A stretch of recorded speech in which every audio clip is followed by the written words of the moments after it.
Murciana, la Junta ERA entregó anoche su galardón en un acto presidido por el delegado del Gobierno en Murcia, Rafael González Tobar. Canal 6 Televisión ha recibido este año la Breva Macoca.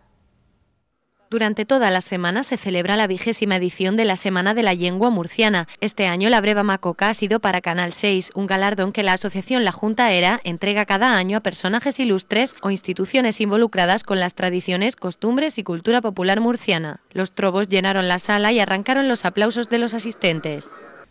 Dende o año, la verdad, fue de la prensa murciana la que con más grande empeño los murcianos se empapara para saber de las noticias, fueran buenas, fueran malas, que por todo el orden del mundo a las personas pasaban. A las personas, las cosas, o a todo aquel que antes estaba en el momento que la noticia asomaba.